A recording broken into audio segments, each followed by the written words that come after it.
Welcome back, guys. So, in the early 2000s, Kane unmasked, and he unmasked on Raw. It was done at Madison Square Garden. It was a whole thing of Triple H versus him, World Championship versus his mask. And if he loses, he has to take off his mask. If he wins, he gets the World Championship. He was still teaming with RVD. He ended up unmasking. He turned heel on RVD, chokeslam RVD. He unmasked and he had that horrible haircut and the charcoal face and all of that. And he turned heel immediately and he went after Shane McMahon, and the story just became absolutely horrendous. So you asked me to book Kane's unmasking, and this is me having a go. So I'd still have him team with RVD, and let's keep the stipulation because I kind of like the stipulation. So still championship versus mask. Let's still have Kane lose, and I'm happy for it to happen on Raw because it's Madison Square Garden. Madison Square Garden is a big deal, so I'm happy for it to happen right there. So next is when he unmasked. Firstly, actually, I wouldn't have him unmasked because Mask Kane is the most unnerving character in a very long time. One of the most unnerving, not the most unnerving. So personally, I wouldn't have him unmasked, but you want me to book this, so I'm just going to give it a crack. So keep it at Madison Square Garden, keep the stipulation, but when he unmasks, have none of that charcoal makeup nonsense because apparently his scars were emotional and mental. So did he go and put that on his face as a mental reminder? If his scars are going to be mental, his burns, then leave it mental. If you really want to do burns, you have to do it every single week, week after week after week, or just not have it at all. So I wouldn't have any of those charcoal kind of makeup because that just means Kane did that before he put on his mask to have mental scars or emotional or whatever, psychological. That's the word I'm looking for, psychological scars. Secondly, that hairstyle. Just know one of two things. Either leave him with long hair because Glenn Jacobs, the guy who played Kane, actually had long hair and he made it clear that he actually didn't want to cut off his hair because his wife really liked his long hair. So keep his hair or have him go completely bald. Not that half hair. That was just horrendous. Okay, so that's the unmasking bit itself. Secondly, he stays face. He doesn't go after RVD. He's still friends with RVD. His sole mission becomes Evolution. His sole mission becomes Triple H. Triple H had him unmasked in front of the whole world. He wants retribution with Triple H. You can keep the whole thing of him coming out with the towel and the cuffs, and you can keep that. That was actually kind of cool, so I'm okay with that. But his sole mission, he's still a face, but he's a much more daunting, destructive face. He's not a heel. So his sole mission is to go after Triple H. So now we get to SummerSlam and its Elimination Chamber. I wouldn't have Goldberg in the match. I'd have Kane in the match.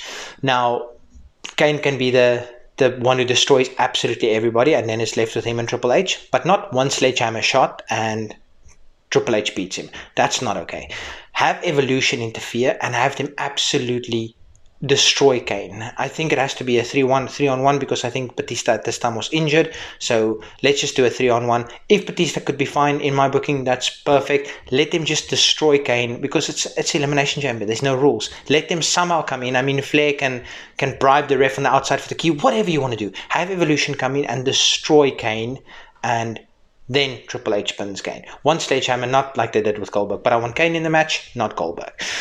Now he's still going after Triple H, and Eric Bischoff books at Unforgiven. He books an Inferno match because that's a way that Evolution cannot get into the ring. So Kane, Evolution, or Kane, Triple H, Inferno match. And Kane destroys Triple H. And he eventually pins Triple H to become the World Heavyweight Champion.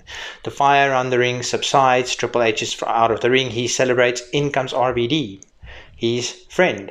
Now this is where Kane turns heel. He chokeslams RVD and he destroys RVD. Now he becomes a completely unhinged, psychopathic champion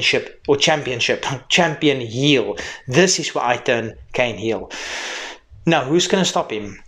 And this is where I go with the story. So at No Mercy, we still have Undertaker versus Brock Lesnar in the biker chain match or whatever it was called. But Brock Lesnar takes Undertaker out completely. He destroys him completely. This gives an opportunity for Undertaker to be taken off TV, and he can come back and debut his his phenom character again. He can steer away from the American Badass because he did eventually go back to the phenom character. This gives him opportunity to be written off TV. And then at the Royal Rumble, I know the Royal Rumble already has a winner, but I'm rebooking this. At the Royal Rumble, Undertaker comes in, and Kane is just destroying everybody at the moment. I know Undertaker's on SmackDown, Kane's on Raw, but that's fine. People can jump brands. I mean, if you win the Royal Rumble, you can go wherever you want. At the Royal Rumble, Undertaker, dong, number 30. He comes in, he wins the Royal Rumble, and he challenges his brother, Kane, at WrestleMania for the World Heavyweight Championship. He's not going to go after the WWE Champion. He's going to go after the World Heavyweight Champion because somebody needs to stop his brother, and he's going to be the guy to stop his brother. At Mania, I'm just going to go all out. Let them have a buried alive match. Undertaker ultimately wins, and he gets Kane buried, and that's an opportunity for Kane to be written off, coming back, maybe with his mask again, maybe without a mask, who knows. But this is just what I would do with the unmasking of Kane. What do you guys think of this one? Let me know in the comment section. Until next time, peace.